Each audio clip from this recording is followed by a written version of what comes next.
time to talk. It's time to talk. It's time to talk. It's time to talk. It's time to talk. It's time to talk.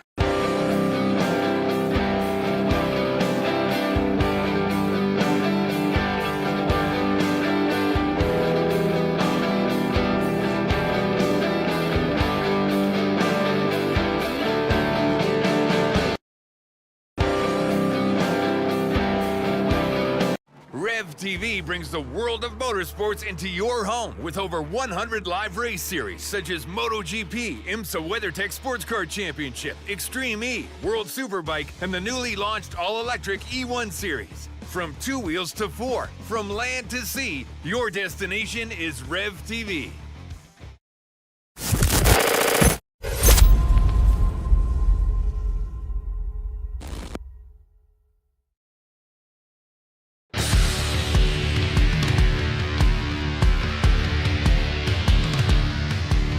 From the Valley of the Sun, welcome to Phoenix Raceway. Tonight, under the desert lights, the Mid-Atlantic Racing Series rolls into the 1 mile playground of chaos and control for the regular season finale. Marty Cicala with you alongside Sheldon Atkins with Dustin Allisauer in Mission Control. So glad you could join us on Green Flag TV. And this is where the tone shifts. This is where the urgency kicks in, Sheldon. This is where we separate the drivers who enter the chase, who enter the postseason, from the drivers who basically be watching it on the racetrack without a chance at a championship. Yeah, absolutely excited to get things going here tonight. I mean, we saw a bit of a field of chaos last week. Going to be interesting to see if we can kind of tame it back here and have some good long green flag racing here at Phoenix. This is the schedule as we hit the regular season finale. You see the 4-race postseason there in the bottom. We kick things off at a wild track, Talladega, without question the wild card race of the playoffs. Then we head to North Wilkesboro, Michigan, and Las Vegas to close out the 2025 season next week. Let's talk about the standings here as we go into tonight. Caleb McKinney with a strong lead to clinch the regular season championship on Wesley Triplett. He's up 20 on Justin Barkley. Angel Hernandez 4th, and Chance Manning rounds out the top 5. But it's a pretty good battle, though, from 6th on back.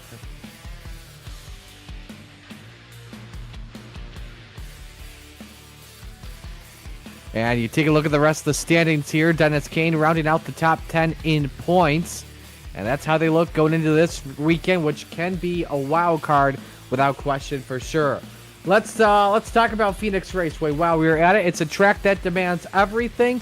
You got to have precision in the braking zones, guts to the wild dog leg, and strategy that has to hit at exactly the same time. 1 mile, 1 goal. Survive tonight and put yourself into the chase for a shot at the Mid-Atlantic Racing Series Championship. We've had many drivers that have started this season with chances at a great season. Now only a handful remain.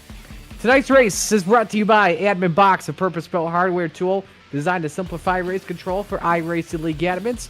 Rather than type of commands or relying on complex key bindings, Admin Box offers a physical button box that connects via USB with pre-programmed commands tailored specifically for race management tasks. Its buttons feature LED backlighting for easy visibility, making it ideal for fast-paced and high-pressure race environments. Going over to adminbox.com, adminbox with 2 X's. And when purchasing, use code MARS-BOX. That's MARS-BOXX for 10% off all orders. And check out what they have to offer.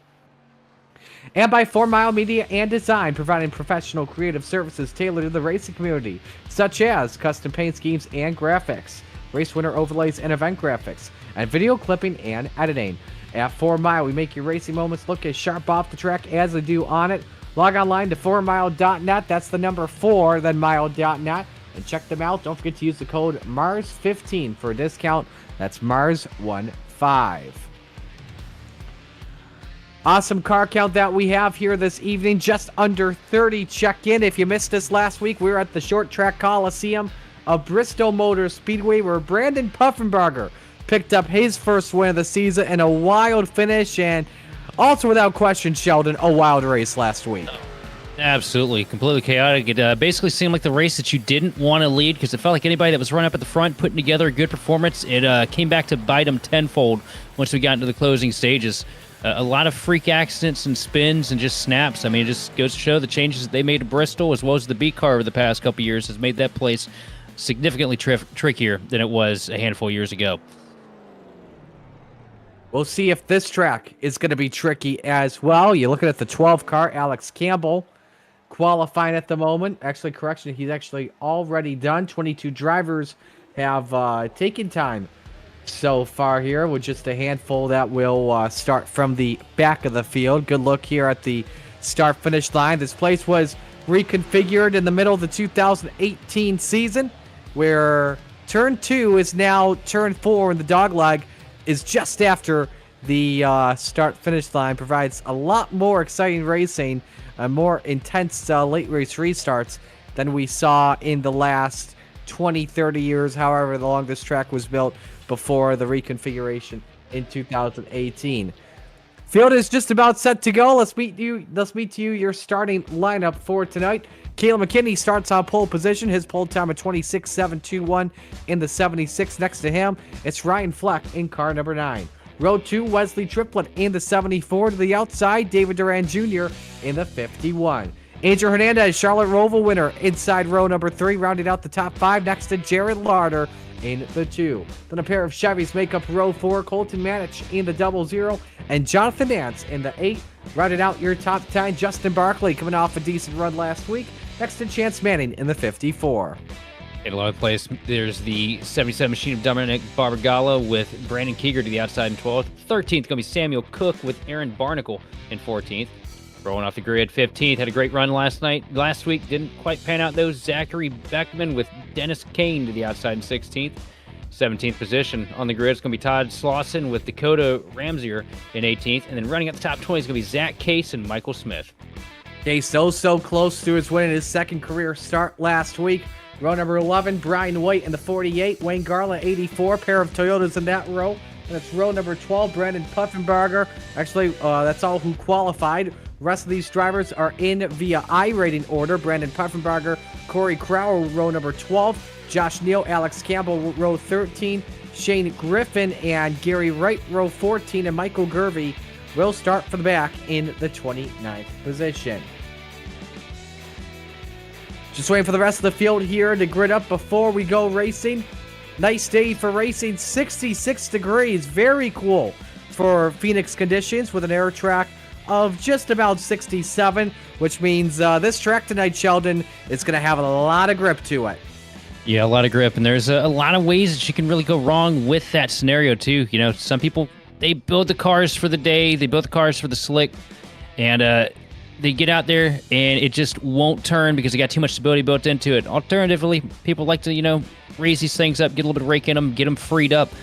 Sometimes, though, you can set yourself up for failure doing that because you're going to be on that right rear tire a lot more if you get that thing rotating like you want here than you'd typically have in a day race, and that can also come around pretty quick because you could chew through some right rear here at Phoenix.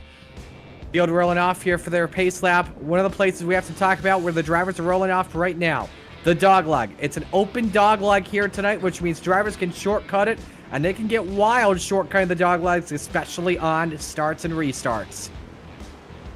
Yeah, and the biggest calamity zone that I've noticed here throughout all the years that I've ran B-Car at Phoenix, I wouldn't necessarily attribute it to the dogleg. You get some moments there if somebody, slams the track bar against the track, but the big problem right there, we're watching them work through it 1 and 2.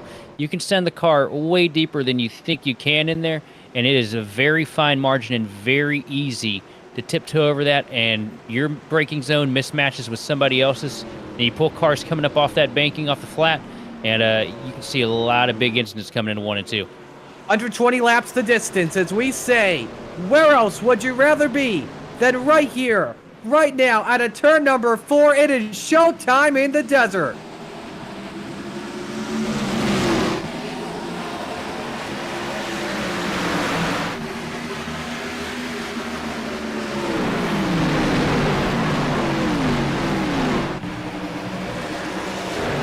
See drivers staying too wide. Some drivers fanning out all the way below the yellow line in 1 and 2. Same place Corey Heim went to have that crazy restart with the truck race last month. And we've already got our first caution flag of the race out.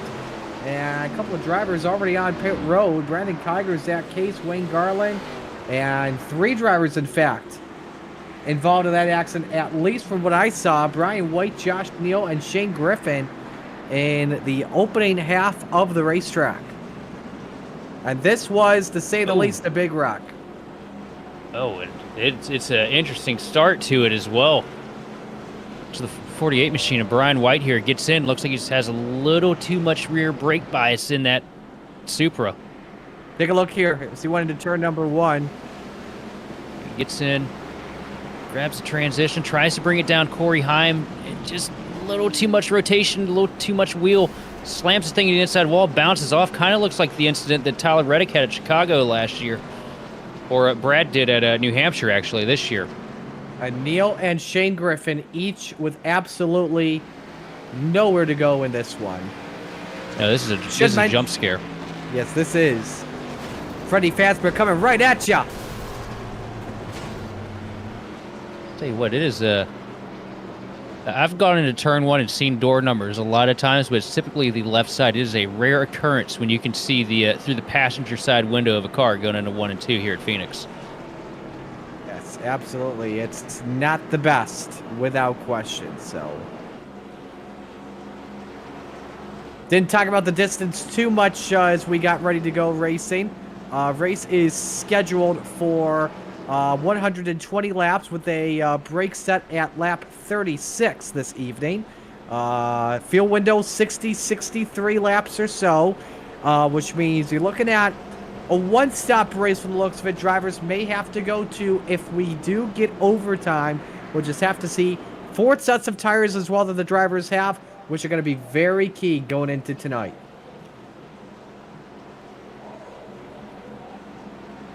Something I do want to clarify as well. I mentioned those drivers that were on pit road immediately early on. They were serving penalties going on into this race, carrying it over from last week. So while we wait, lights are back on the race car. They've given the EOL to Brian White for the caution. Sheldon, why don't you give me your keys to victory here tonight?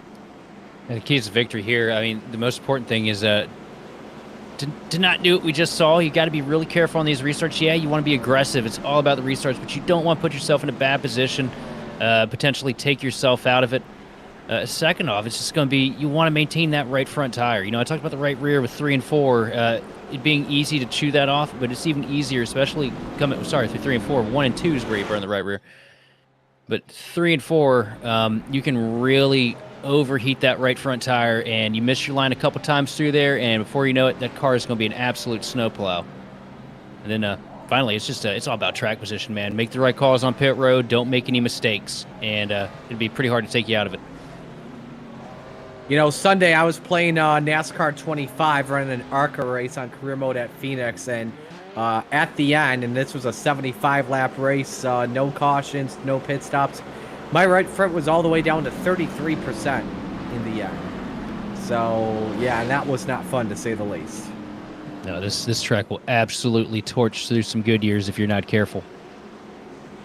Brian White saying in chat the reason why that happened, his screen actually froze as soon as the car started turning, so that's why he didn't see the retaining wall underneath. So, all right, we didn't even reach half a mile and it was calamity as we get ready for the restart. Caleb McKinney on the bottom next to Wesley Triplett, row 1.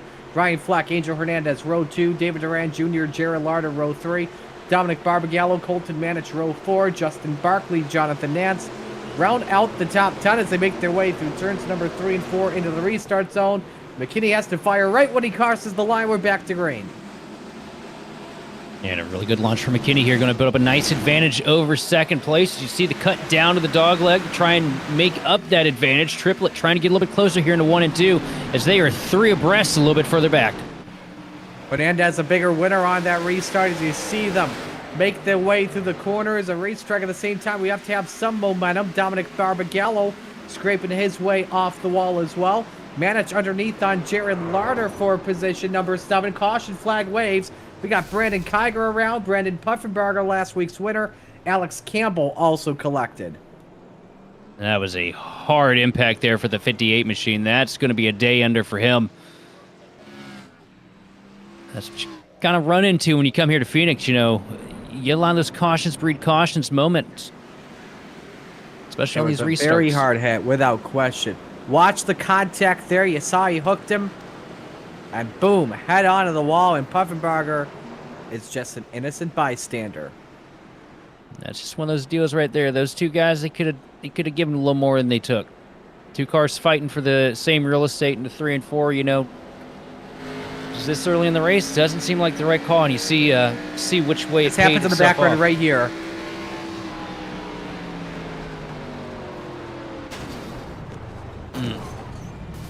That is a hard hit.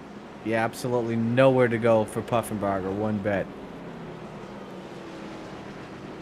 So, you know, we talk about this track in Phoenix Raceway. Obviously, we mentioned the unique shape in the dogleg.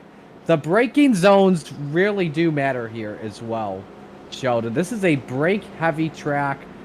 Watch teams very closely, fighting their brake fade, maybe wheel hopping, that front tire lockup as well at the same time. Drivers throughout the night here are going to be going into the braking zones throughout the, if we get a long run throughout it, they'll be using their brake points earlier and earlier, setting it up really sooner, just so that way they can save their tires and make sure that they can still control their car on the low side and not push up the track. Yeah, it's I mean, you know, we just saw it right there. It's two guys breaking different points, but not a lot of room was really given there either. That was it's kind of a late dive down to 3 and 4 that caused that one.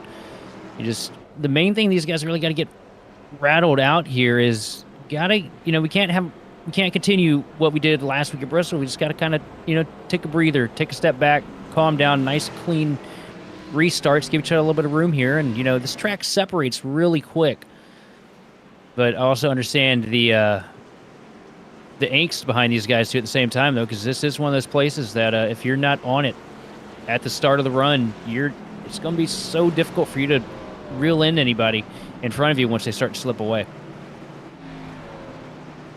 This is the track that has hosted championship weekend from 2020 to 2025, and won't be the case next year as it's going back to Homestead Miami Speedway.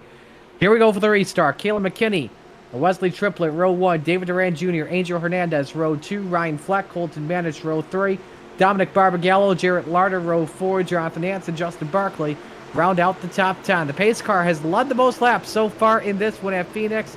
Off in turn number 4, McKinney set in the restart zone, and again, with a mid-fire through the box, we're back to green.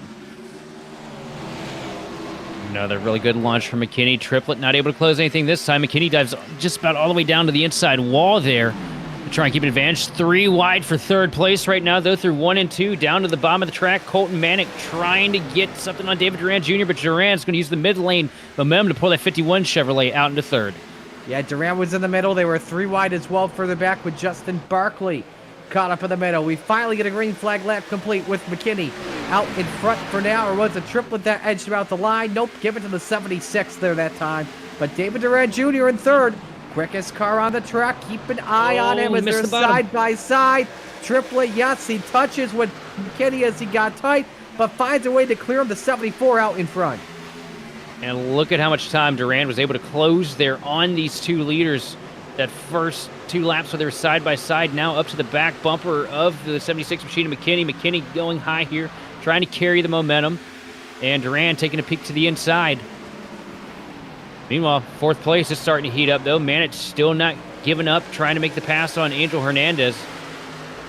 Yeah, Hernandez off to a good start, gaining spots early here because of restarts. Right now, defending for right now. Here comes Barbagallo coming off of a career weekend last week at Bristol. Pitting late in the race, having fresher tires to his advantage, finishing in the top 3, top 5 or so. I'll tell you what, though, I got my eyes on Hernandez. I feel like tonight be a good night for a redemption arc for the 42 machine. Remember, one of the fastest cars last week at Bristol, and gets taken out midway through the race, no fault of his own. And he's driving with a chip on his shoulder and a little bit extra hungry here coming in these playoffs. Yeah, Hernandez with a good race couple last week, and our winner a couple weeks ago back in the Charlotte Roval. Good race here, 4th position as well. They're 3 wide mid-pack. You see as well the 66 Barnacle shortcutting through that dog leg back to Barbagallo and Manich as they race on track for position number 5. Ryan Fleck also a part of this, hoping the two have a mismatch. Oh, against each almost other. losing now it. Fleck with a shallow entry into turn 3, looking on Barbagallo for the spot. And Manich just about lost it coming into turn 3. Tell me that brake bias isn't thrown all the way to the back. Yeah, it's something I don't know if you really want to do at a track. You know, when it comes to long runs and like intermediates, like Michigan, for example, could be a track where you could adjust your brake bias throughout the race, but nope. At short tracks like Phoenix, you can't be doing that. Behind here, we got a good battle for position behind Fleck, actually underneath Fleck, is once again the 56 of Justin Barkley. Drag racing off for 4 for 7. Side by side now, down to 1 and 2. The inside the 67 machine trying to make something happen. Gonna try for a slider here. Is he gonna be able to make it stick? Not quite. The 9 machine gonna ride tight on the outside line. It is so hard to get the pass done here on the bottom at Phoenix with this car especially. You know, it feels like with the Cup car you can kind of ride down there and just pick them off as the tires, where here in this B car it's tricky figuring out how to set up that pass and make it work. You see Barkley trying to use the dog leg to get some momentum. You know, this is a track where I feel like at Phoenix tonight, the first stage of this race, it's going to be bottom dominant, but once this track starts to get some grip and come to life, as you see a bunch of drivers kiss the wall there off of turn 2. Once this track starts to come to life, don't be surprised if you see the second groove maybe try and come to work, as we've got a battle for the race lead here. McKinney closes win, but then a car length or so on Wesley Triplett. Now Triplett gains some. The gap at 3/10 of a second behind them. Hernandez wants a crack at third, with Manich working on both. Durand in the 51. Durand up in the wall as well. Durand trying to hold on to third place in that Napa Auto Parts Chevrolet, but here comes Hernandez. A little bit of contact. He came down on his nose. Up and up the track. Does he right save there. it? Just barely kissed it. Third caution waves here on lap 18 for the Napa Filters 51. You know, Running in third at the time, and yes, go ahead, rough break.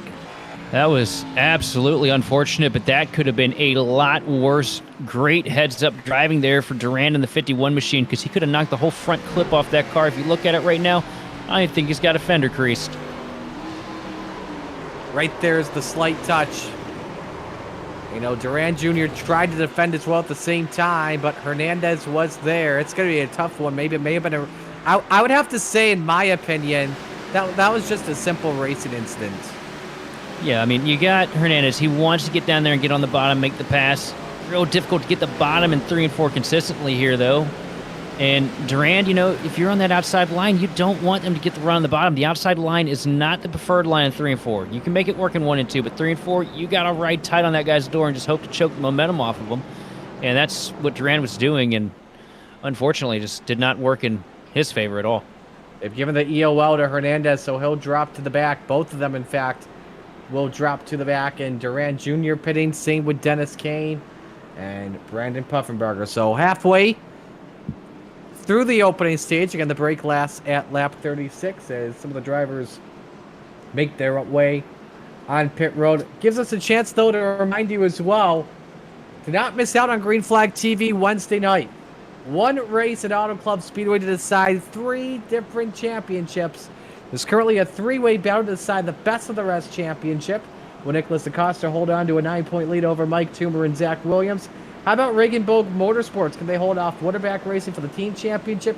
And finally, there will be a battle for the year-long playoff title. Will it be Reagan, Holly, Lowendick, or Kalen? There is one way to find out. Tune in Wednesday night on Green Flag TV for the season finale of the Outlap Motorsports Truck Series. You do not want to miss this one down in Fontana. What a great race to put on a series finale as well. Fontana, so many different options and lanes for these guys to really make something happen. It's such a beautiful track. I hate that it's no longer in existence, unfortunately. Yes, was a phenomenal track. And then it was supposed to be turned to a short track, and then it's now basically since then it's turned into development, you know what. Yeah, you get that out there, unfortunately.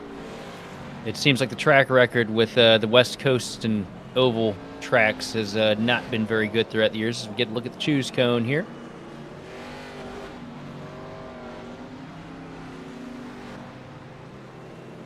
So McKinney now on the top, Triplet on the bottom. And keep your eye on Barbagallo and Fleck when we come back to green, restarting in the 4th and 5th positions. Taking advantage again of the situation that Hernandez and Duran Jr. each put themselves into.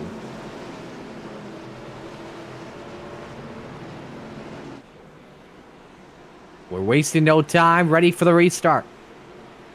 Chance Manning up there as well in 6th spot. Barnacle and Barkley row 4. Samuel Cook, Jared Larder. That is the top 10. Just over 10 laps until the ending here of this stage. Hoping for a good finish to the end of this one. Here we go. And a really good launch there on the inside lane for Wesley Triplet. Probably the best we've seen so far.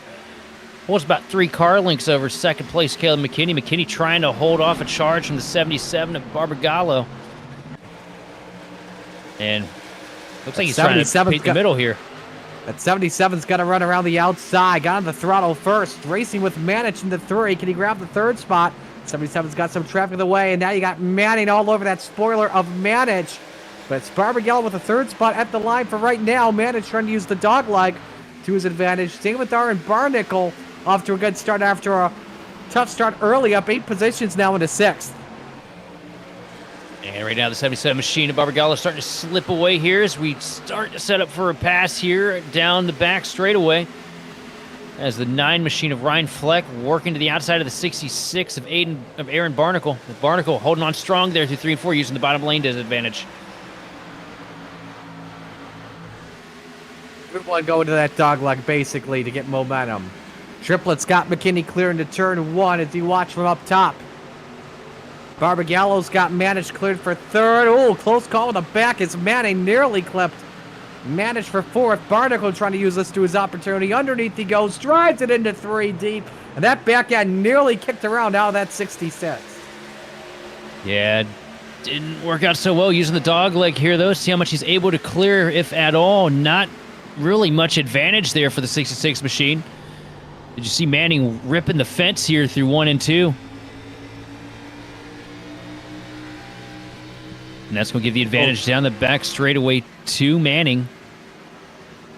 Yeah, we got a blinker as well, that being Barnacle. But, man, that 66 has been sideways on corner exit, using up those rear tires early on. And now in front, Manich, Barbagallo, 3rd spot on the line. Well, no, he paid for the set of tires. He's going to use all of it. I like the philosophy. One car. Oh, hard contact with the wall a little bit further back. I think that was a 66 machine. Was that Barnacle? Barnacle on the inside. It may have been Manning, if not maybe Justin Barkley further back. And speaking of which, Ryan Fleck's gotten past for position number 7, or actually holding him off now for 7th. Barkley looking underneath. And Barkley setting it deep through 1 and 2. Going to clear the 9 machine of Fleck. Oh, boy. Yeah, Barnacle. And he gets a bump as well from Manning. Hang on to her, Aaron.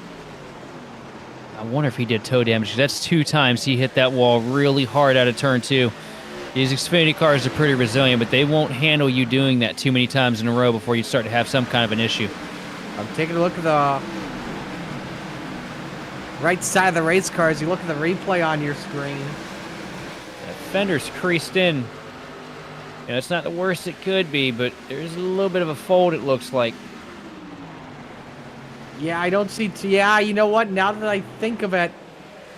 I'm seeing tire there. I'll try and pop this up here on your screen. You can look closely there. That right side just a little bit pinched in, and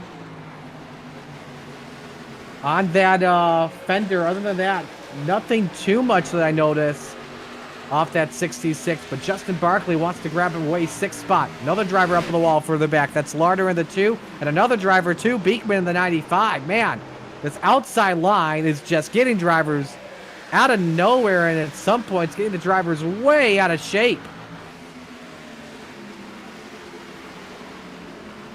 5 laps to go here, to be 6 to go rather in the stage. And Barkley through in 6th.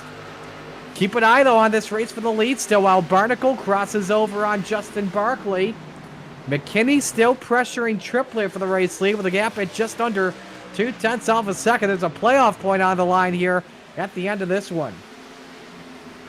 Article making the pass successfully up at the front. McKinney diving down to the bottom here. Big slide up the hill there for Triplett, trying to go to Diamond through the corner to get some kind of drive off to pull himself away from the 76 machine, but it looks like it's working better in the favor of McKinney as he almost takes slaps it coming into 3 and 4.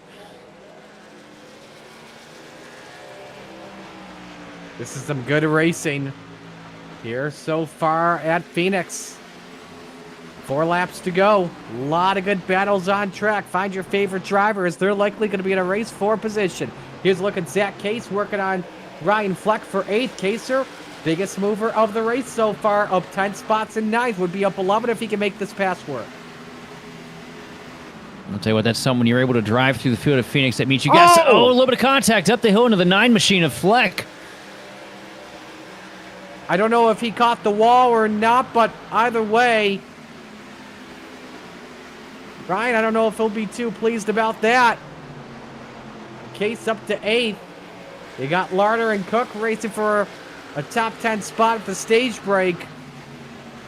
The pits are going to be closed. Pits are actually closed now at this point, and yeah. Larder gets the back of the 53. Nearly yeets Cook out of the way. Beekman trying to be a factor here as well. I think he was trying to send him there because he sent that car deep into the corner and about tail swapped it, trying to get to the bumper. I think he was a little upset there, maybe. Could have been possibly. Big hit for Beekman off again of 2. for Beekman. It's 2 laps in a row for Beekman as well. Final lap of the stage underway with Wesley Triplett out in front.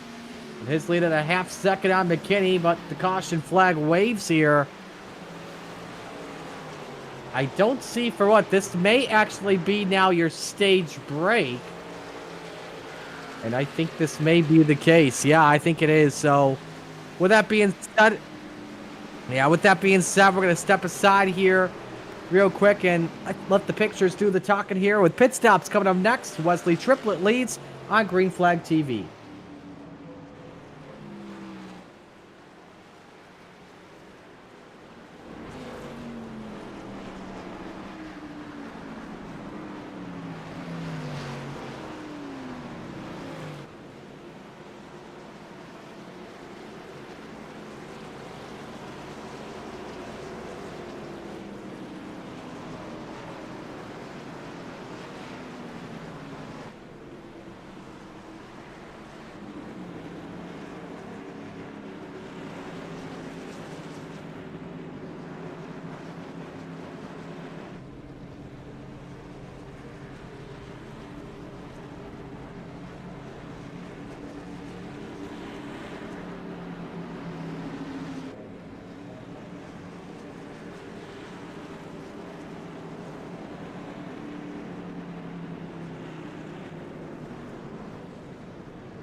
Back here at Phoenix Raceway is a change amongst the front of the field here. Aaron Barnacle wins the race off pit road with a fuel-only stop.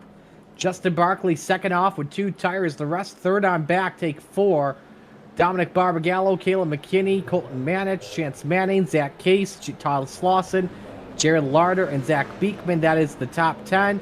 And Wesley Triplett, a long 33-second stop. That would have to presume to me that he got penalized. He got busted for a penalty on pit road. It's definitely something you don't want to have, but could also be a little bit of damage repairs too. Because you've seen these guys tagging the walls pretty hard here. Probably had to pull a fender or something. That could be the case at times. And, you know, the important thing here when it comes to pit strategy, you got to win the race off pit road because track position is key. The leader controls the restart. Clean air is massive, especially in the turn 1. And passing late in the race is extremely difficult unless the dogleg turns chaotic.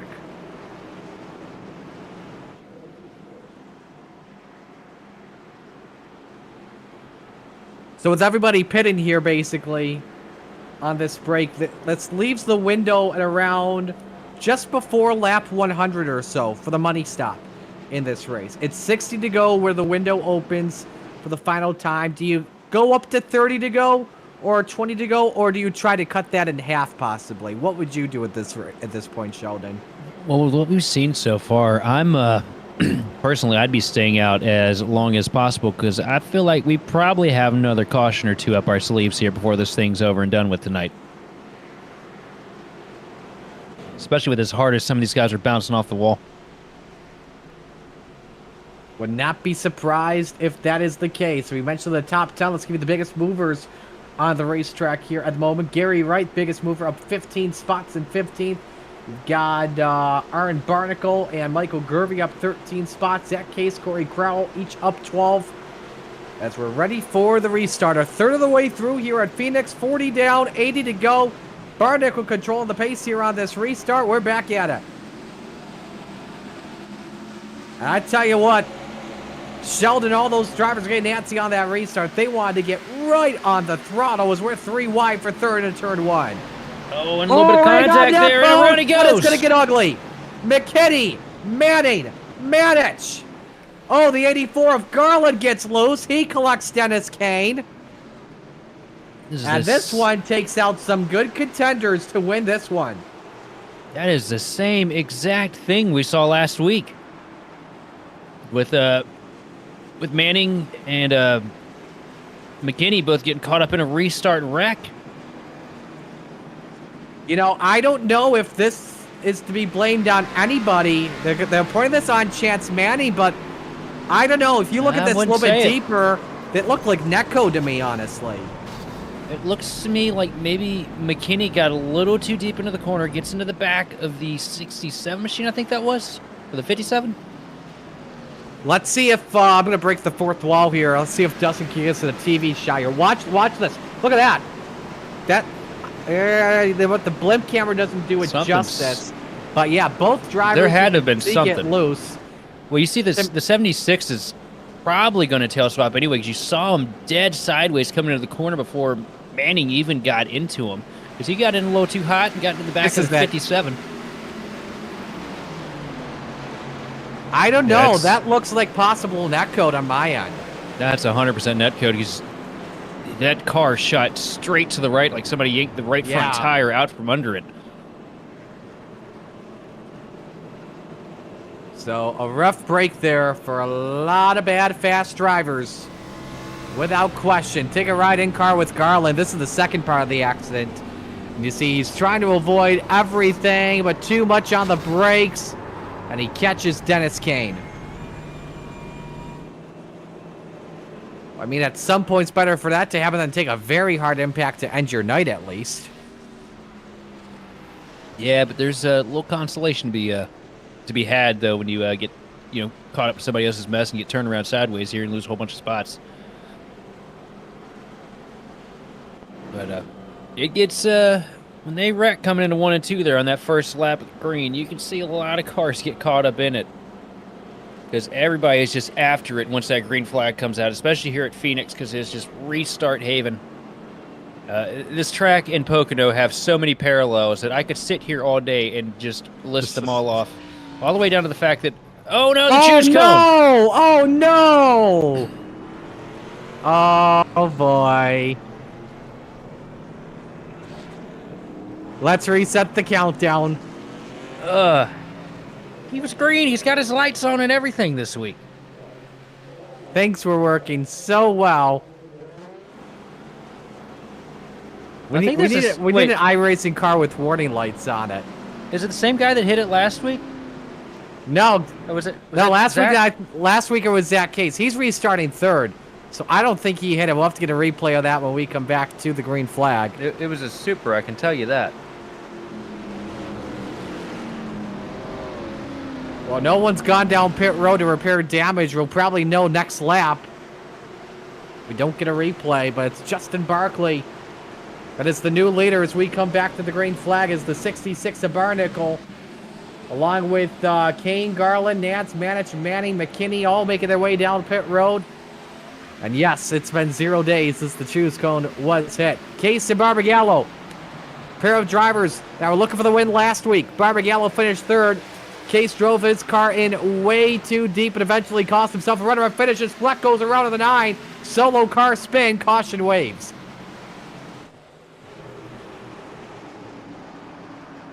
And this one may have been a case of cold tires. Yeah, it's so easy to grab just a little too much those first couple laps through one and two. You know, I've called that 3 and 4 for 27 or so years out of my life. They switch it over, and I cannot for the life of me get it right to this day. I can confirm, by the way, the man that hit the choose cone was Zach Beekman. Nope. Yeah. That is a EOL penalty to the back of the field.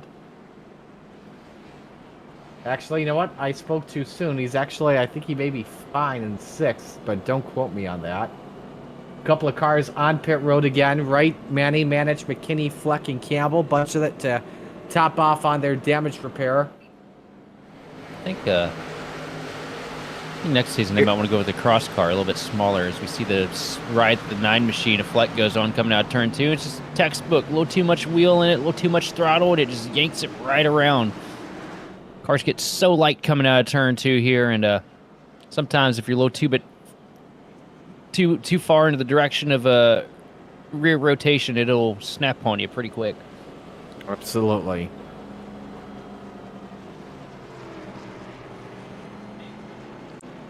So you see everybody on pit road once again. And again, so glad you could join us here for another edition of Mid-Atlantic Racing Series on Green Flag TV. It is the regular season finale before the 4-race chase begins next week at Talladega. If you're watching on Green Flag TV and you're new to the series or new to the channel, hit the subscribe button and turn on those notifications for whenever we are live. Don't miss out on anything we broadcast. We are stacked throughout the week. Here we go, choose cone time. Oh, almost thought for a moment Barbagallo was going to go right into it. You see how you see how everyone's going wider than normal to make sure they don't hit the choose cone. I'm just glad the choose cone still has both taillights operational at the moment. Yes. I'm just glad it's working at least.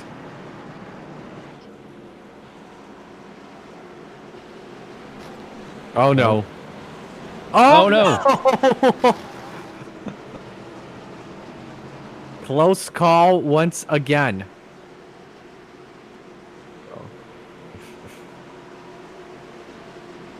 All right, Barkley, Barbagallo, row 1. Case and Larder, row 2. Slauson, Beekman, row 3. Hernandez, Gervey, row 4. And Crowell and Ramsire round out the top 10. Ready for the restart. Okay, with a decent restart here. You see the sparks coming out as he slams it down through the dog leg, trying to hold off the 6th machine. Zach Case as he slides up into 2nd, pulling up in front of Dominic Barbagallo. 3 wide, 1 car around the 35. That's Ramsire. And the 51. Garland. Everybody avoids everybody. Caution flag waves. Durand gets caught in it there, nowhere to go. And it sounds like drivers may be being warned. I don't know if it's by race control, but other drivers are telling other drivers, we got to figure this out so we can put on a show. They had a good run at the end of stage 1, but once again, it's now cautions breeding cautions. At this rate, the pace cars led to more laps than anybody else may get a win in this race tonight. And right now, looking back at it, the 51 machine in Duran just got a little too deep into 3 and 4, lost the nose of the car, slid up the hill into the 53. You see it right here.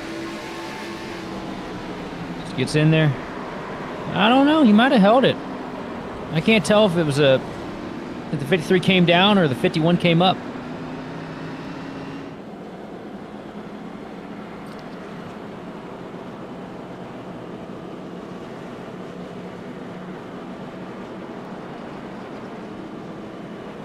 So does this mean the pace car's in the playoffs? Be the case. So, looking at it from the aerial shot, I think Durand, because I don't see Durand's left front come up off of that seam any. It looked like he stayed pretty well planned there. I just think the 53 maybe thought he had a little more wiggle room there, trying to pinch. Car rotated a little more than he was expecting. A little bit of contact between the two, and around she goes.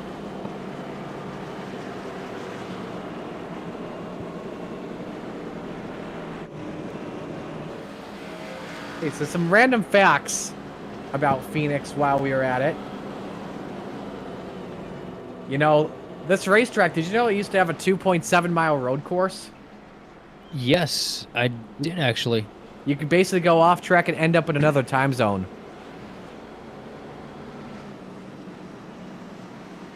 And this famous dogleg wasn't always the dogleg that we know. They didn't start cutting the Apron Lake Maniacs until 2011 when they had the fresh repave and got rid of all the grass that was down that back chute. Yeah, I remember DW used to refer to this place as a roval because the curbing down there on the back straightaway. Yeah, the curbing was very unique. They used to refer to a lot of tracks as rovals back in the day. They called Gateway a roval, Pocono a roval. Any track that was unique, they'd refer to as a roval. Did you know... Oh, hang on. Did you know that there's a cactus garden just outside Turn 1? And no, I'm not talking about Rattlesnake Hill.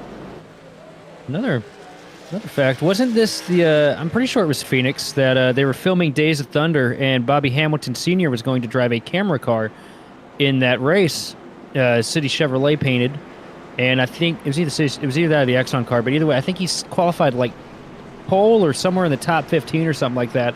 So they yanked the cameras out of the car and let Bobby Hamilton race it that day. You may be right on that. I don't know though off the top of my head. Oh, Google, here I come.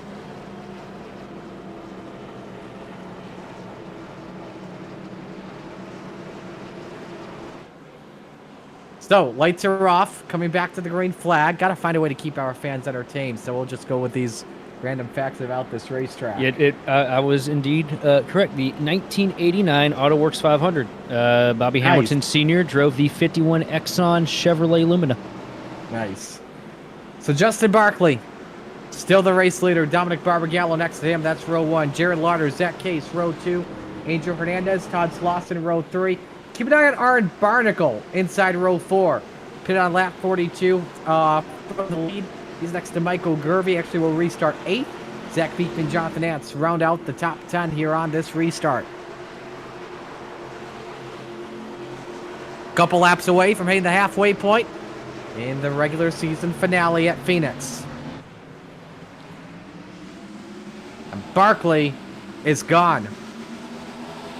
Once again, Kaser looking for a second. He's using the inside line advantage because he can react better when the leader fires compared to the outside line with the first driver on the outside. Because you're basically losing about a half second of time compared to the leader as Case sideways off at turn 2. Allows Barbagallo to clear for the spot. Behind them, Hernandez, Slauson for 5th. Haven't talked a lot about Slauson in this race tonight after he started back in 17th to have a good qualifying run. First time for him up in the top 5 tonight. Oh, he's just out here having a Baja blast at Phoenix, that's for sure, in that 22 Supra. Looking at that inside line pretty well here, trying to get to the inside of the 2 machine of Jared Larder. They're all single file behind them. Gervey, Beekman side by side for 9. As Hernandez gets a little bit tight off for turn 4, Barnacle doesn't get a chance to pounce just yet. Now here goes Hernandez underneath. Now underneath is Kaser again on Barbagallo for the 2 spot. Side by side here through 1 and 2. Barbagallo working the outside line, just about ripping the fence down the back straightaway. Gets the advantage over the 6 machine of Case. Here comes Case fighting back with a deep dive into 3. It's going to wash up the hill a little bit here. That's going to give the advantage back to the 77 to Dominic Barbagallo. Barbagallo going to hang on here to P2 for now. Thinking about that slide job as well for a couple moments. It's not going to work there. Behind them, Hernandez in 6th. Up a spot past Barnacle for right now. Now sends his lights on Slauson, but he gets sideways off in turn number 2, allowing the 66 to fight back. You've got the 53 car as well of Samuel Cook, but is it just me or not? But does Sam's car look transparent to you or translucent? It is, yeah, it is the spec mapping on that car. It's a little too matted out for all the reflectivity of the metallic layers that's on it. And it only happens on these night tracks with cars like that, because we've had the same thing with NIS coverage and everything this year over on GV. And some weeks, some cars just they look like somebody covered up with wet newspaper. That can make sense at times. Let's go for the back of the pack. Wesley Triplett trying to rebound after his speeding penalty earlier on in this race. He's up in the 11th spot. Gervie meanwhile in the wall. Oh, contact. Heavy contact Save with it. one car, that being the 20 of Crowell. Up the hill goes Gervie. One other driver in the wall, that being Dennis Kane. 3 wide off Kane. for turn number 4, and Gervie making contact with the 99 once again. And This Kane, is getting wild in the heavy, back. heavy damage to the right front. Look at the fender. Oh, a little bit of contact again. Almost loses it. Gervie's car is angry right now. That's an accident waiting to happen. No, and he does it again. Slams the fence again out of turn 2. Lucky Halfway 13. home this time by. Yes, lucky 13 indeed. We're halfway home here at Phoenix. Meanwhile, we got some more racing here. 85 car underneath, I believe. No, 45 rather. Michael Smith, Garland the 84, 35. That's Ramsire. Wesley Triplett for those trying to follow his comeback at home. He's rebounded up in the 9th spot after his speeding penalty under the yellow flag earlier on. There you see him in the foreground, while the 95 of Beekman, the 8 of Nance, they're racing for 10th.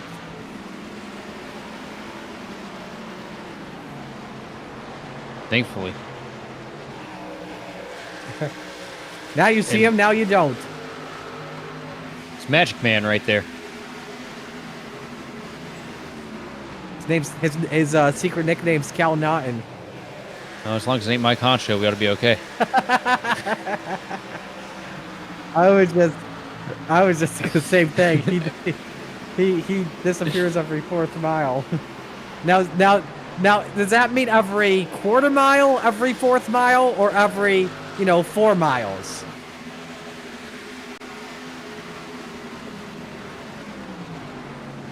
Yeah, right Barnacle now. in front of them as well. Let's go to fifth. Barnacle. Down to the inside, trying to make the pass on the 22 machine of Todd Slauson. Slauson staying up top, trying to carry the momentum as we got a caution on the speedway. And we've got Colton Manich. Nope, Nance in the 8. Oh, Around off in turn number 4. And it looks like, in the words of Post Malone, he had some help.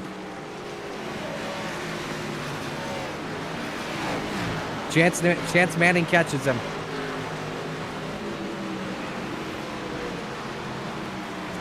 And correct me if I'm wrong, would that be Manning's 2nd incident of the night? technically, yeah. But I still say- don't think that first one was necessarily Manning's, because it was just looked like pure net code the first go around. See it on board with Manning here. You see him get down to the bottom to 3 and 4. 8 machine walking up the hill.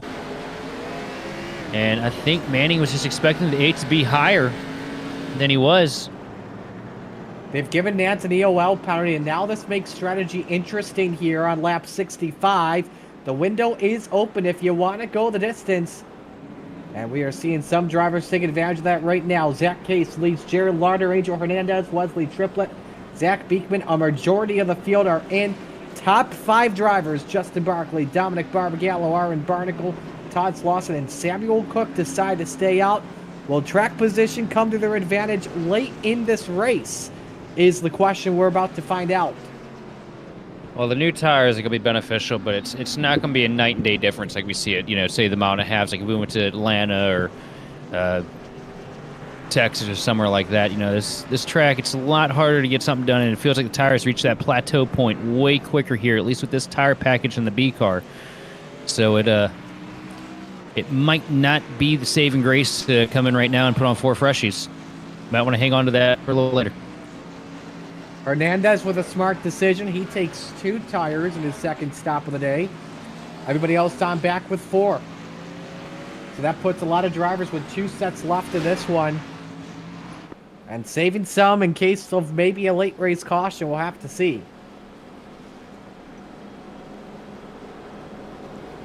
A look at the upcoming races here on Green Flag TV. If you're new to the channel, make sure you hit the subscribe button.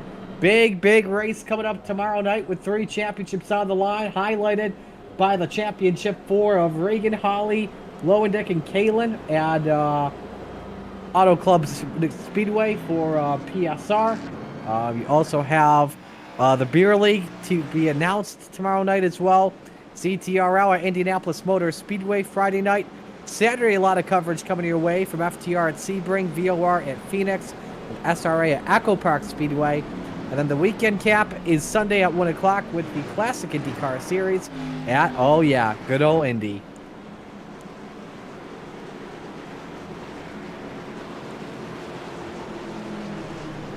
I think a part of the reason these guys decided to stay out too is they don't want to run the risk of getting caught up in traffic here, based on how this race has played itself out so far. That's a good point. Yeah, traffic is a risk you take here at Phoenix Raceway as well. At the same time. Clean air, basically, of this track wins you the race, plus executing on pit road. As we're back to the green flag. Another good start there for Barkley, trying to challenge inner Corey Heim as he is attempting to slip away from the field here. Down to 1 and 2, a little bit side by side further back. The 22 machine of Slauson stuck down to the inside. Here comes Angel Hernandez. First car to pit and 1 around. around. The inside wall. He collects 1 or maybe 2 other drivers. Gary Wright, one of them in the 27.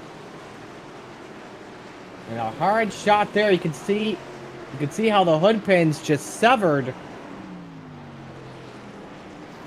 off that ride.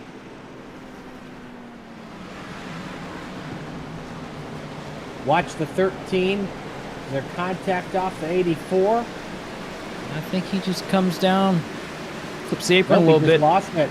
Yeah, a little shift in balance with the grip from the apron. McKinney just barely missed, and you see how badly damaged that front end is. That's a race-ending night for Michael Gervey, who has been fighting an ill-handling race car tonight. With the amount of cars that McKinney has had to miss here tonight, I'm pretty sure if you look at it before and after, he's got a couple more white hairs after this. Look at this. I think the underpants have changed to a different color. Oh my. If he didn't turn into the 45 there like he did, he was 100% toast. That may be the wreck avoidance of the year. If you see skid marks coming from that car, no, you didn't. In person or behind the wheel? We'll plead the fifth on that statement in respect for McKinney. Watch this and watch the onboard here. You see, he's probably at this point he's probably already cussing because he's wrecked. Yes, in his mind. Oh, I don't even think that skidded the paint. The fact that he didn't get net code off of that alone is miraculous. Now, he'll probably get 4X from it. But he's probably thinking, why do I care? Yeah. I don't think he has to worry much about the safety rating here tonight. I gotta say, though, Barkley has done a really good job controlling this race since he grabbed the lead earlier. Yes, and again, like I mentioned, Clean air is the way to go. Drivers who pitted under that last yellow flag, Jared Larder on fuel, Gary Wright taking tires, Samuel Cook with his second stop with tires, Dennis Kane taking repairs, and Colton Manich fuel only. We've put the lights back on the pace car,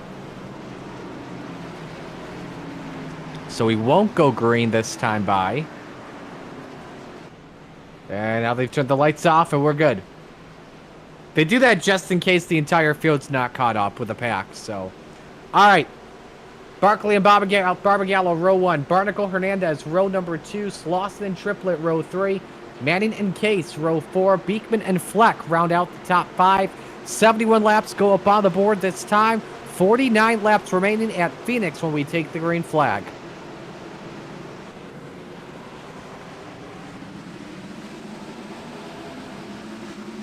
Barkley now getting the advantage he was looking for that time. Barbagallo going to hang on the quarter pound here through the dog leg.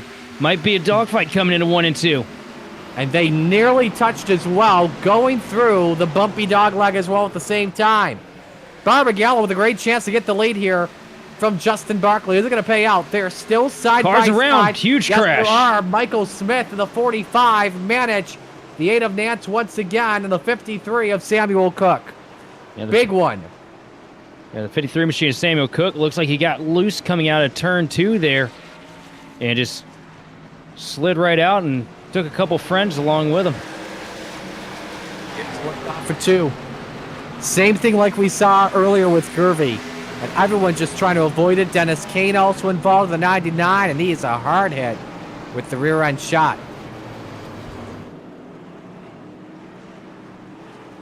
Barkley now looks like he's coming down pit road. He's had his moments out in front. And Barnacle also coming in. Same with Slauson and same with Zach Case as well. So you watch another look from it up top. This will give the race lead now to Barbagallo. Now he's due up for one more stop. With this, he'll be the only driver that has to make one stop left. Everybody else is good to go for the rest of this race for the looks of things. It's, especially with all the cautions we've had, giving drivers a chance to save their fuel and save their tires too.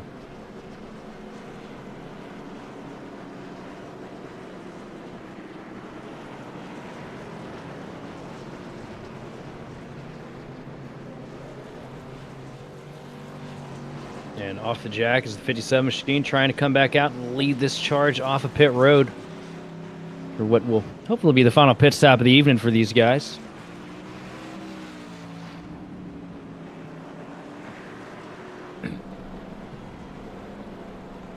So preparing once again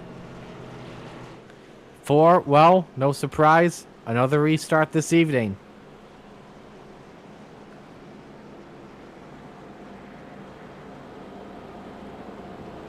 You know, I found some other wild facts about Phoenix, about this racetrack as well. You ready? No, I'm ready. Apparently, you could deep fry a corn dog on the pit wall in July. Huh. No one's tried it, but everyone believes it. Yeah, I've heard this place gets pretty hot. Yeah, Sitting in the middle of the desert, all that asphalt. It's a desert for sure. You can technically, in the stands, you can technically see every inch of the racetrack from the stands, unless your view is blocked by someone wearing a sombrero the size of turn 2. That would make it pretty difficult. The track's Rattlesnake Hill. I was hoping to get a Rattlesnake Hill fact in here.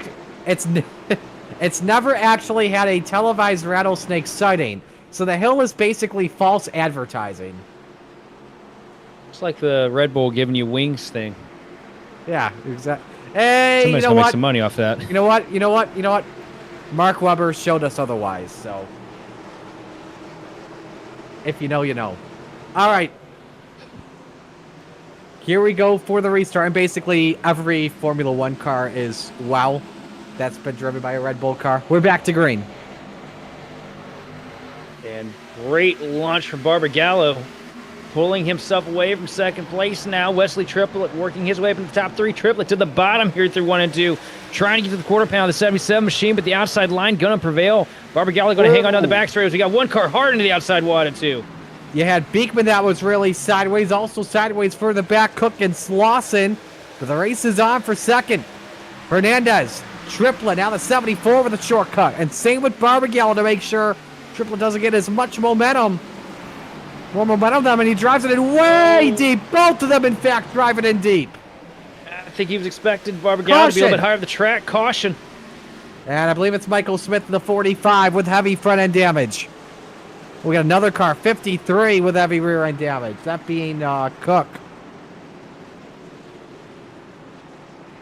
Yeah, Cook has had a rough turn of events here this evening. Now this is actually, that's just him showing his best impression of a Tokyo Drift car. What a save. Yeah, that car was gone. Great drive by Cook to keep it pointing in the right direction.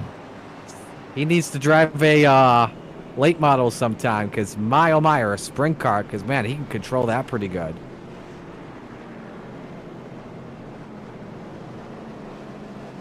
Whoa, Barbagallo with a late decision to pit. And same with Kayla McKinney, after he was involved in a crash earlier on in the race. Yeah, McKinney right now has been pretty well mired in traffic most of the night and been hit with just about every jump scare you can have. Right, decided to come in, throw on 4 tires, and give himself a little bit of extra firing power to try and cut through the field here in the closing stages. You see Barbagallo, good clean entry to the pit box here. Yeah, that was so close to being a nightmare for Barbagallo in the end. I'm kind of worried for that 77 machine, though. Last man down pit road here out of this sequence. Going to be stuck pretty deep in traffic, and we know how hard it is to cut through the field here tonight. And he won't have the freshest, I mean, he will have the freshest tires, but they're not going to have as huge of a lifespan compared to the second freshest tires because of all these yellows we've had here tonight. It's going to be pretty tricky for him because he's probably going to get another caution or 2 here before we get things settled out. Which means that a couple heat cycles on these tires, you're pretty much going to neutralize yourself to everybody.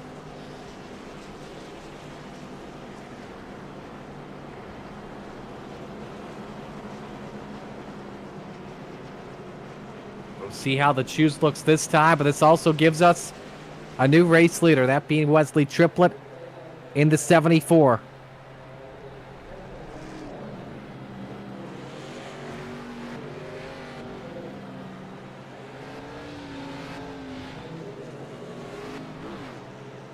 Also delayed yellow here.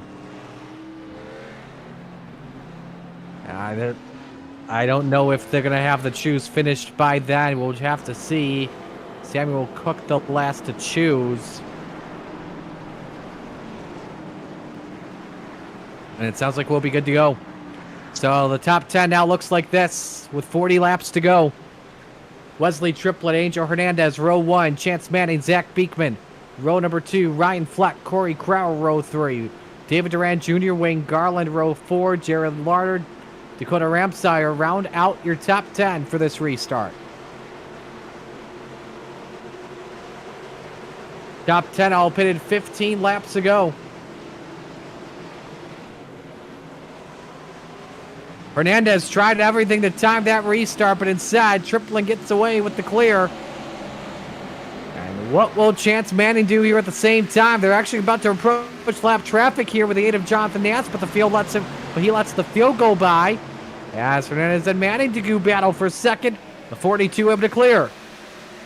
And good launch off the outside line there for Hernandez to get himself up back into second place. A little bit of a battle right now. Starting to shake up over 4th place. Down to the bottom of the track is the 9 machine of Ryan Fleck going out with the 95 of Beckman. And here comes the 51 of Durand. And as I say that, caution, Cook.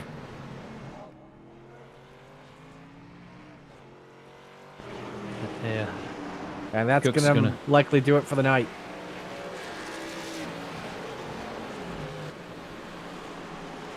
Get your replay here in just a couple moments. Here it is. I wonder, did he get loose? Nope, there was contact with the 27 and the 45.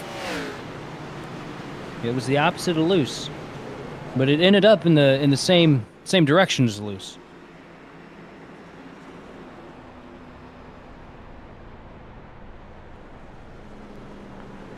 So I've lost track of how many yellows we've had here tonight. Probably best to not say how many. But some random facts again while we were at it. More than 3. Yeah. The track once advertised temperatures at this track cooling to 95 by sundown. That's not cooling. That's a threat.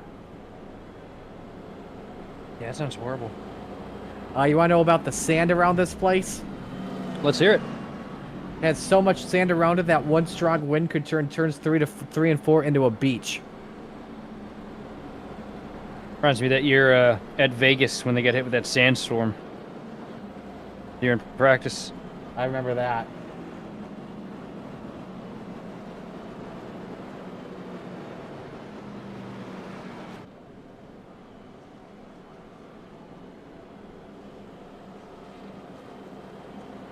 Any wildlife encounters here at Phoenix? Throughout the years? I don't know.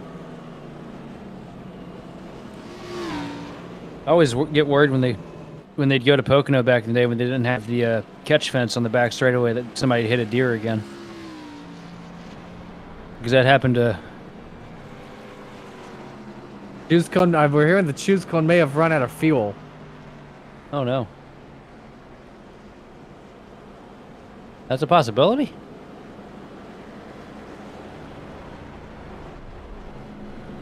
Yeah. Plus, I don't even think the rally cars are supposed to get fueled. Oh, you know, that would make sense. So, Look what they've taken from us. oh, I got a good one. I got a good one for you. One driver once tried cutting the dog leg so aggressively, he ended up briefly entering the Taco Bell parking lot outside the track. Telemetry showed a chalupa spike. Was that I feel like that was Brad, wasn't it? Yeah, it seems like something Brad related. I don't know. I think that's Brad. All right, so here's 'Cause what we were hearing. I'm sorry, go ahead real quick. Oh no, because I remember Brad cutting it incredibly close to the inside wall. All right, so here's the situation with 36 laps to go. There have been too many cautions off of restarts. Race control has had enough. They are switching restarts to single file the rest of this race. In the favor of Wesley Triplett as well, without question. He, Hernandez, Manning, Beekman, and Fleck rounded the top 5, so that's probably the main reason why the choose cone's not coming on the track. This could be a very big benefit for Angel Hernandez, though. Doesn't have to fight as hard to get the optimal line into 1 and 2. A little bit easier to script me right behind the leaders. You see everybody single file for now. A couple cars making moves to the bottom lane here. You got Larder and Barnicle for 7th. Barnicle with a couple laps of fresher tires, but probably just as fresh as the tires because of the caution flags we've had in this race. Larder driving it in deep into 3 and 4. Nearly was able to actually clear the 66 that time through. Here goes Kaser, 3 wide to go 2 for 1. That's a big move by the 6. And Case sends it in on the paint, slides up the hill a little bit, gets into the door. Everybody keeps it in the right direction, though. That could have been huge. Now keep an eye on Barbagallo. Pin on lap number 78 in the 10th position. Corey Crowell. Underneath him, Larder and Case in front of him. Drag race, and it's Kaser at the line with 8. On board with Great deal Barbagallo from here. Barbagallo.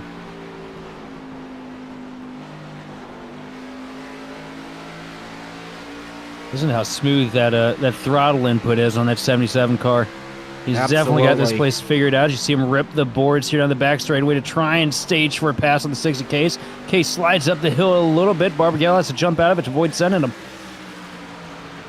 Nice pass by Case. He moves up to the 9th position. In front of them, Fleck, Beekman, 4th spot on the line. Beekman, a victim of the choose cone earlier tonight. Beekman, a victim of the marbles there through 1 and 2, jumps the cushion, almost tags the fence. That's a pedal it just to get the momentum back on the straightaway here, but definitely going to be at a disadvantage in 3 and 4. But the 9 machine missed the rotation entirely through 3 and 4. Now here comes the 51 machine of Durand, who has been through absolute hell and high water tonight. Basically, up and down, very close, 3 wide racing. It was a Ryan Fleck sandwich for just a moment. And They're in Fleck with turn the number advantage. 1. And he gets a push as well for the 95 of Beekman. A little bit of a draft that works out for to his advantage for right now. Durand Jr., though, with the apex through 3 and 4. And this is what I talked about earlier on the race here tonight as well, Sheldon. You were going to see 2 grooves come into effect late in this race, and we're seeing it right now. And I'll tell you what, I don't think we're done seeing it from that 51 machine of Durand. Remember, he was so fast at the start of the night, got caught up in traffic, caught up in a couple wrecks, not of his own doing. Look at this battle on track from 4th place all the way back to 11th. 1 second separates them. 3 wide with Barbagallo in the middle. And I'll tell you what, a couple guys who are absolutely enjoying this are the podium runners of Wesley Triplett, Hernandez, and Chance Manning. Because while these guys are racing like crazy for 4th place, this gives them an opportunity to try and work out different lines, see what they need to do to build some kind of an advantage to close in on the machine of Triplett.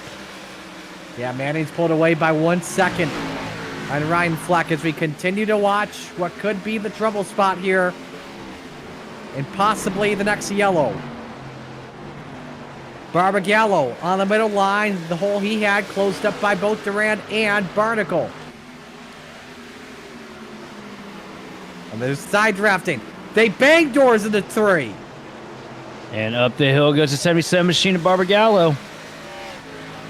But not able to clear him. The 51 machine still stuck with him to the outside quarter. As they work through the dog leg, they almost touch a bit of a hip check here coming in at 1 and 2. They are leaving no room for real estate between each other.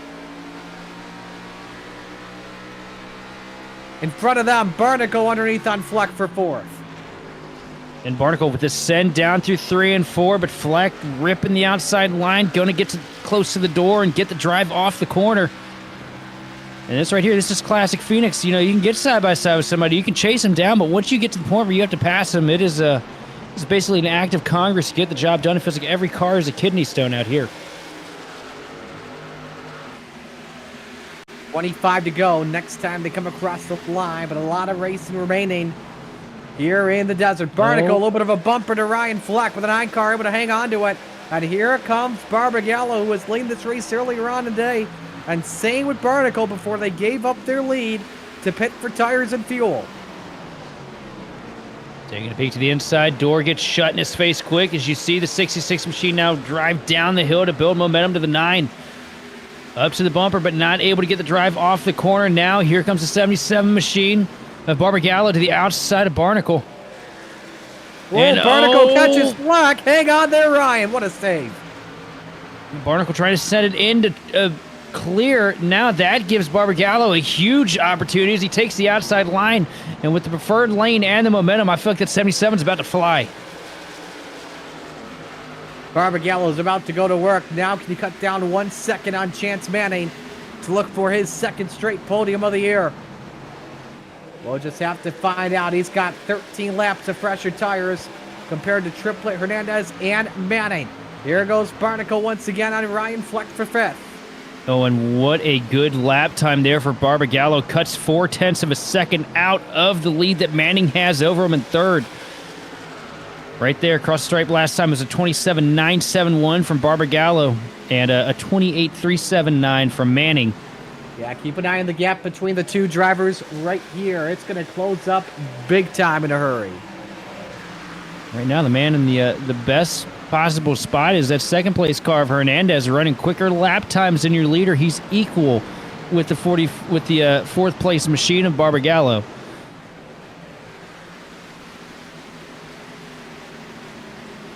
Barbagallo cut down 0.3.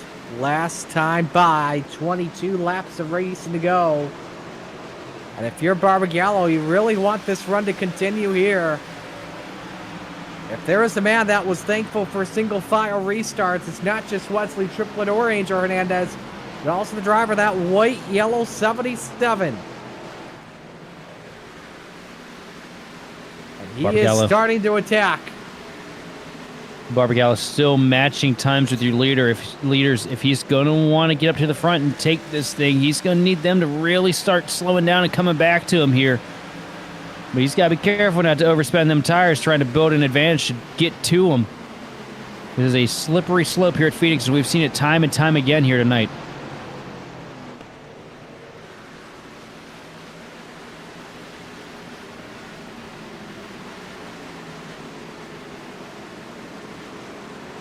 "20 laps of racing to go," and a reminder: next week we kick off the postseason at Talladega, Tuesday night, 7:40, right here on Green Flag TV. Not only is Barnicle quicker than Chance Manning, Barbagallo, Barnicle is as well at the same time. Keep an eye on that 66. His car is starting to come to life with under 20 remaining. And it seems like the pace has just backed off gradually as the 77 machine of Barbagallo has gotten to the back of Manning. A little bit of dirty air at play here potentially, because now Barbagallo matching times with the car of Manning that he was so much better than a couple laps ago. And it looks like we're getting a touch of that too with Barnicle, because as he closes in, he's also dropping in pace. It kind of gives you that feeling sort of what we see in F1 from time to time, that DRS train. You get that big train, but the thing is you're stuck in that dirty air. It's tough to pass. Let's see what Barnicle can do on Barbagallo for 4. Big hard hit off the 77, and Barnicle reacts to it good. Barnicle now sending it to the bottom here to try and get underneath Manning for 3rd. Oh, look at this. He may get the 2-for-1 discount off for turn number 2. Not yet. Manning back on the throttle first. Oh, boy, that was close off for 2. Sending it deep now into 3. Trying for a slider, not going to be able to connect it though. The 54 machine still going to be up there in the quarter, but a great drive off the corner for Barnicle, and he's going to take over 3rd. Up 2 spots in a lap, a 2-for-1 discount for Aaron Barnicle. And he's got possibly the fastest car on the racetrack. We'll just have to see. But 2.8 seconds separate him and Angel Hernandez. Front 2 are gone basically at this point as we watch the race now for 3rd again. But did Barbagallo maybe use up his stuff? I think it's possible right now. What I'm thinking is, aside from a massive mistake, I don't see anything that could take Triplett out of the lead of this race right now, because him and Hernandez have just been swapping time, and it's too little too late for the rest of these guys. 15 laps to go. You're not closing a 3-second advantage at Phoenix in 15 laps. Some other good racing as well happening here. There's the 76. Keelan McKinney had a fast car, started on pole earlier in this race, but fell back from an accident that he was involved in with Chance Manning and a bunch of other cars, a bunch of other fast cars as well. That's with Jared Larder, battle for 9th on your screen.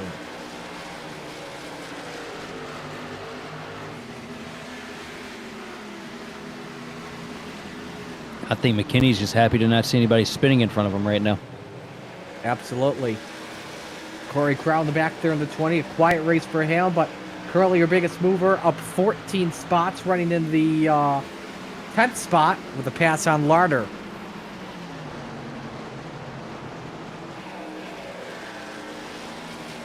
Larder using all of the apron here to try and make the pass, but just bogs himself down a little bit as the outside line comes to life for Crowell as he rips the fence and takes over that 10th spot with ease here, down to 3 and 4. And one guy that I feel like probably got the short end of the stick this evening is that 57 machine right there of Justin Barkley. Led a whole bunch of laps, and pit strategy just did not work in the favor of the Robin Hood Supra. And he's just mired here, and time running out, and not really much you can do to set yourself apart here at Phoenix. He's definitely hoping for a yellow. Absolutely. Trying to find a way back in this race, possibly, or at least get a better finish. Barnicle's opened up a gap on Manning and Barbagallo. The race is on for 4th, with Ryan Fleck approaching both, too. Barbagallo sending it down there against the yellow stripe through 1 and 2 to try and get past the machine of Manning. Manning doing what he does best, though, running that outside line, holding him up. Doing everything he can to hold on to this spot here in the closing laps. Barbagallo takes another look through 3 and 4, now down through the dog leg. Look at the sparks rip off the bottom of that car, but still not able to find an advantage into 1 and 2. 10 laps remaining here at Phoenix. Wesley Triplets lead at 1.3 seconds on Angel Hernandez. Barnacle now in third. He is 4.4 back on the leader. Ryan Fleck now on Barbagallo for fifth.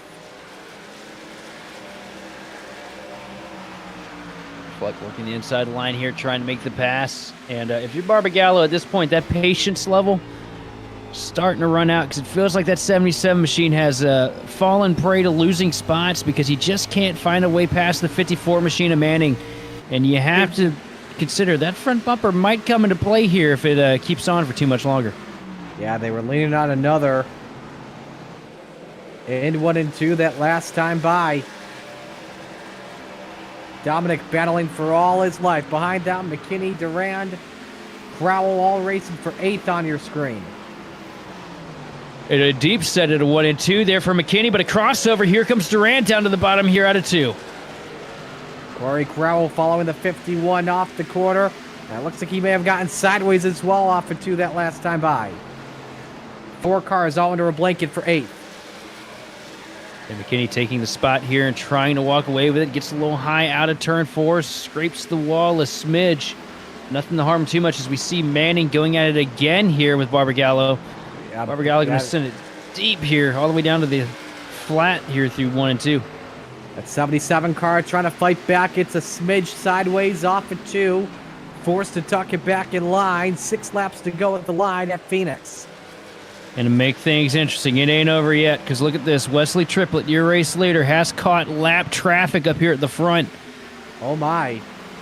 Working on getting to the back bumper for the 84 of Garland, and it's just a daisy chain of cars all the way from start to finish here for Triplett to try and navigate his way past. And one car holds him up, just a corner. And that machine of Angel Hernandez is going to be right there ready to pounce. Wayne Garland lets him go.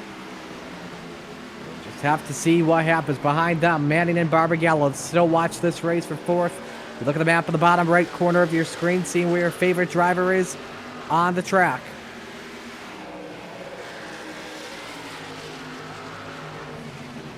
So far, Triplett cutting through this lap traffic pretty well as he now gets down to the inside of the 45 machine of Michael Smith to put him a lap down. And down to the bottom, the 20 machine going toe-to-toe here with Durant. Durant stuck on the outside line, up into the fence for the Napa Chevrolet. Barkley trying to be a factor in that battle as well. Look at everyone rim riding up on the safer barrier, basically. Trying to fight for every inch of asphalt they can. And you see Crowell just following Manning, just following his line, hopefully hoping that he possibly makes a mistake, forces him to make a mistake, or maybe even possibly set up the bumper as well at the same time. 3 laps of race to go. Triplett up by 1.2 on Hernandez in lap traffic. Could be a run for the 77. Nothing happening into 1. Well, I think also everybody's run into that point in this race where I think we all kind of hit when we come to Phoenix, where you've just realized there's absolutely nothing you can do, so just stab it and hope it sticks. 2 laps remain.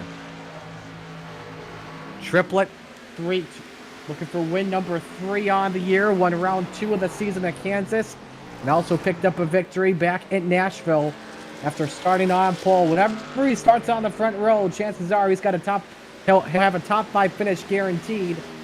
And 3 out of the 4 he started coming into this weekend. Actually, 3 out of the 5, I should say, this weekend. He's finished in the top 2. Final lap underway for the driver of the number 74 Ford Mustang.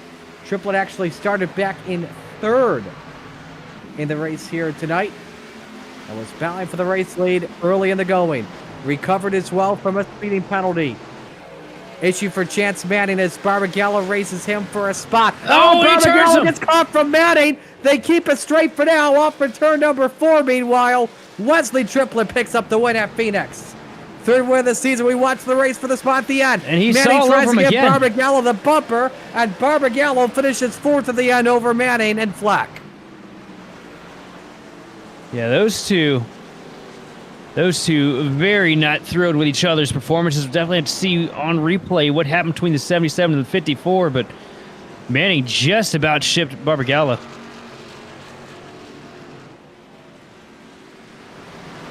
Let's watch this from 2 laps to go.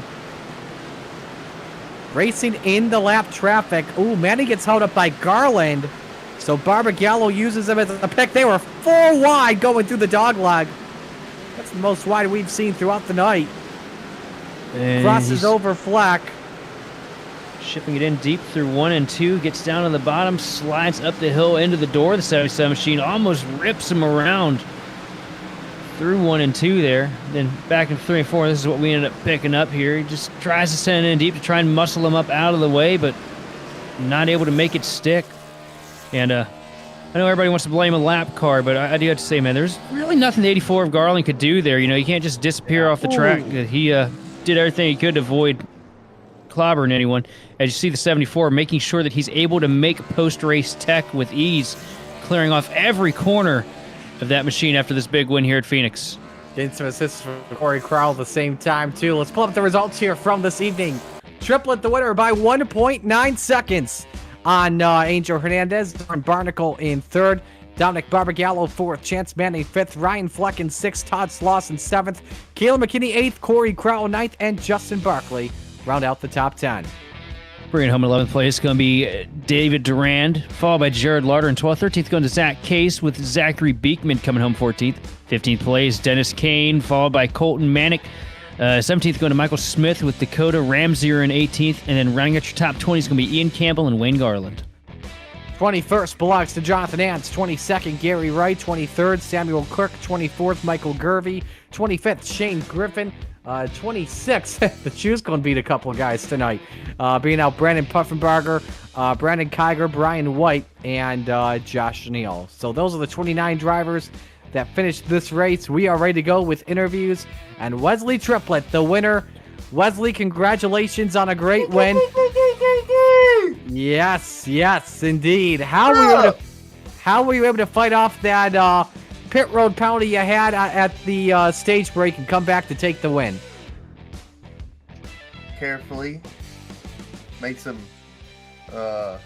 accurate calculations and got really lucky. That race was fun other than all the cautions, man. I was sweating. I was shutting the car off through all them cautions. I was like, well, if there's one good green flag run to the end, I'll have fuel for it. That's what I did. How big was track position in this race tonight?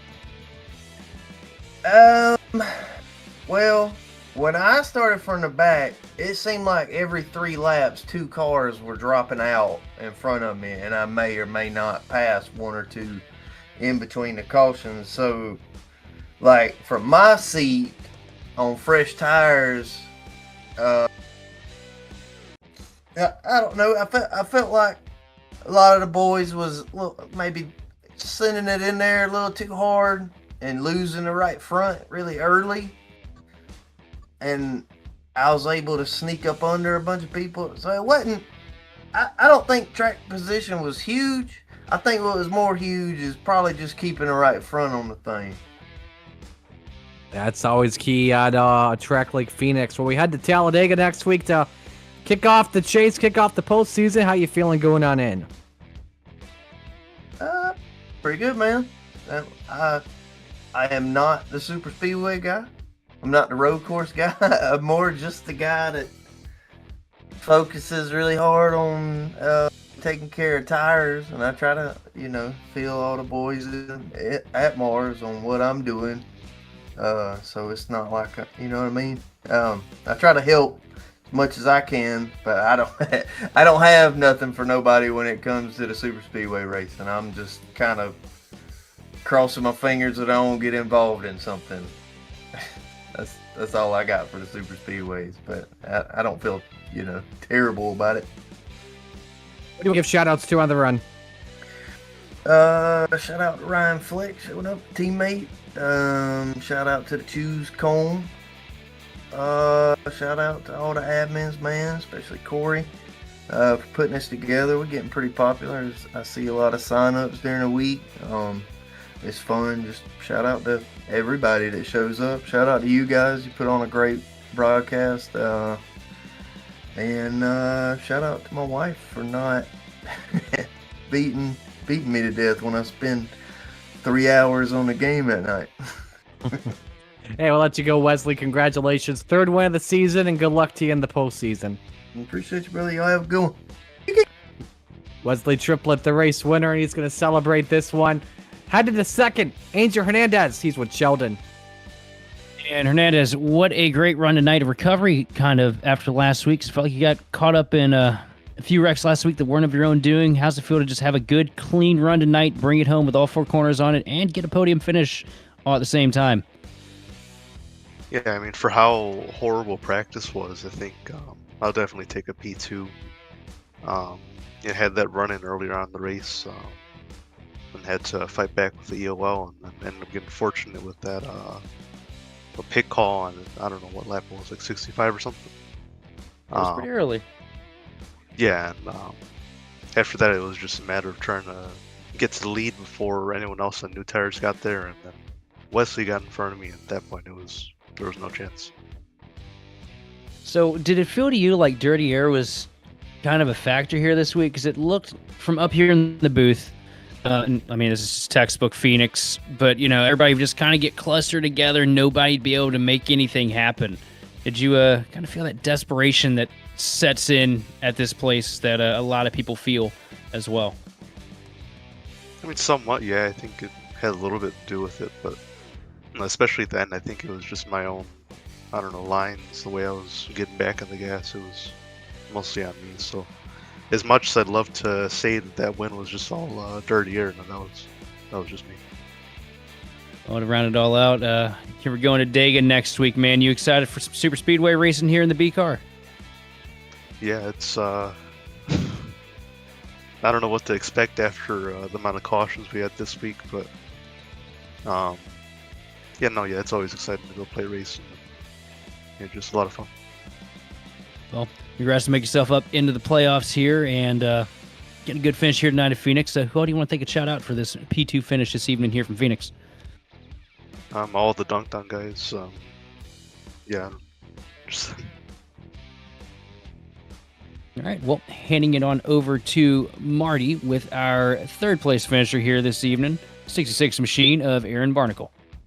Yeah, let's bring up Mr. Barnacle indeed. So, Aaron, congratulations on the run. First, is it Aaron or is it Aaron? Are we pronouncing your name right or no? It's Aaron. It's Aaron. Okay, we're looking at the name wrong. So, all right, Aaron. Well, where was your car working well late in the going, gathering speed? Late in the go, I feel it wasn't even just like all race. I just felt like I could get into a 3 just a tiny bit deeper and just sit there a little better than everyone else. That's really about that. That was really the only difference. I'd make up a little in 3, sab out break even in 1-2.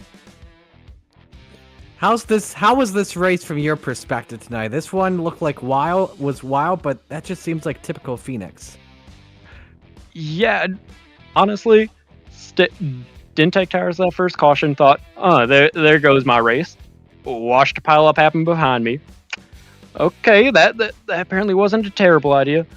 Pit from there, got me off strategy for about the rest of the race, and made my last stop. Looked at it. Oh, I can make it on gas. All right. Just honestly, at the start, I was expecting, okay, we're gonna cobble together some low end of the top 10 finish. I don't know how I ended up here. Well, who do you want to give shout-outs to on the run? Honestly, gotta give shout-outs Dom, Chance, Wayne, not Caleb, because he didn't shout me out in his interview last week. All those guys. All right, gotcha. Yeah. Well, we'll let you go. Great job on the run, Aaron, and best of luck to you the rest of the season. Thank you. All right, Aaron Barnacle rounding out the podium. So that does it for the regular season. Now we get the playoffs rolling here, the chase rolling.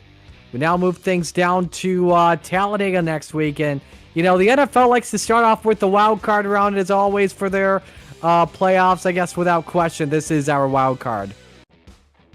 Yeah, a lot of guys can have really good days to move themselves forward through the playoffs next week at Talladega, but could go upside down for a handful of these guys too, because you never know what happens when we hit Talladega, especially with what we've seen at Bristol last week and Phoenix this week. I'm expecting max carnage. I don't know about you.